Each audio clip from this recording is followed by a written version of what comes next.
Hey, welcome back to my channel, and today we're going to be making an absolutely delicious crockpot chili recipe.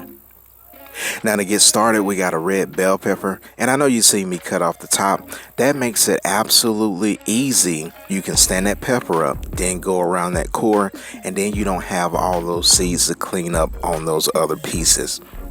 Now I'm going to take the membrane off of this red bell pepper. You can leave it on if you like.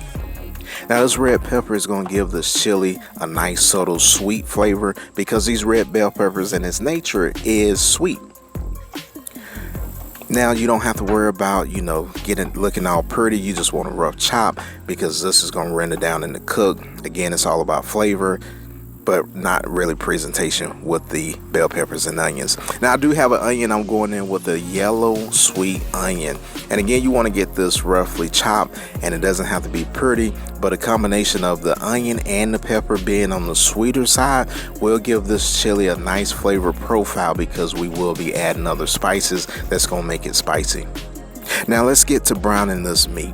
Now we're going to go in with some ground cumin first because we want to get this toasted. Toasting the ground cumin is going to bring out the flavors of the spice.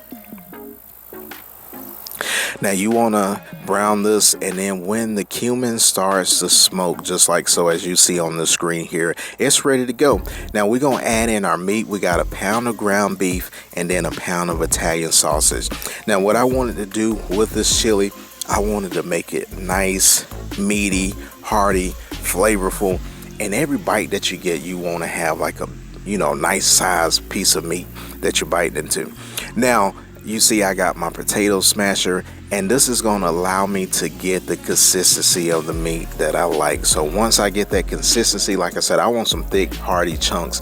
Now while we wait for it to continue to brown, we're going to add some chipotle peppers to a blender, and we're going to blend this down so we can get a nice consistency, and we're going to use that later. Now my mom, she sent me this big scooper here. She's always sending subtle messages like, hey son, you got to be more efficient, when you're in that cooking process. And she's definitely right. So now we're going to saute these peppers and onions, and as you see here, the fat that's rendered down along with that cumin seasoning, we're not going to waste that. We're going to use that again, and we're going to get these veggies sauteed, right? So it's going to saute in those flavors, and then we're going to introduce those chipotle peppers, and those peppers are going to give us a smoky flavor profile. So I really wanted to smoke some chili, but time would not permit me to do so. So I had to go to the next best thing, and this is going to absolutely elevate this chili. So you want to keep this sauce moving as those onions and those bell peppers, soften. You don't want to let it sit because it will burn on you. Now we're going to get this out of this Dutch oven, and now we're going to assemble this chili. Now we're going in with some cayenne pepper, and next we're going to hit it with some garlic powder and some onion powder. Then we got some pepper, and then we got some ground cinnamon. Now the ingredients will be in the description box below, so you can follow along and make this absolutely delicious crockpot chili yourself. Now we want to get all these ingredients mixed in and let these ingredients marry and marinate with each other. Next we're going to hit it with some crushed tomatoes. Then we're going to add in some diced tomatoes. Next we got some tomato paste, and then this is going to help thicken up that chili, and like I said, with the tomato paste, the crushed tomatoes and the diced tomatoes, it's going to give it a nice base. Now we're going in with some sugar, and that's going to cut out the acidity in those tomatoes, and then we just going to give this a mix, and like I said, we're going to let these ingredients marry. Next we got some beef broth. Like I said, we're going to be using liquid to build this chili up. So beef broth, we're going to use a little bit at a time. We're not going to use the whole bottle, but we're going to use enough. Next I got some Foster's lager. Now this is an inexpensive lager, but it is going to give it a nice flavor profile.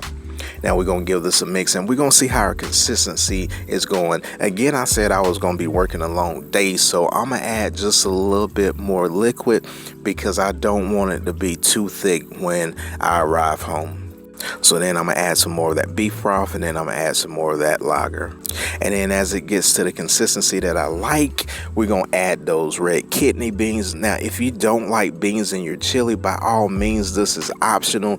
The chili will be delicious all by itself. But if you do like beans in your chili, man, add those red kidney beans. Make sure that you drain them off, and then just give it a stir, and then you're ready to go. Now it's time for the slow cook. I let this thing cook for about 12 hours. It was a long day for me, but we're gonna pop this top on there, and we're gonna let this thing roll out while I roll out to work. Now coming back home, the house smell absolutely fantastic. Now, as you see here, look at that color of that chili right there.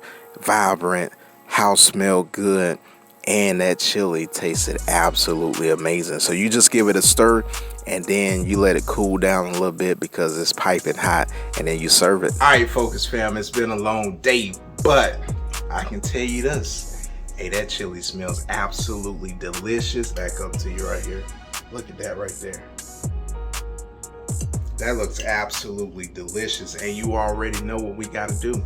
We gotta get this bad boy a taste test. And it's still hot.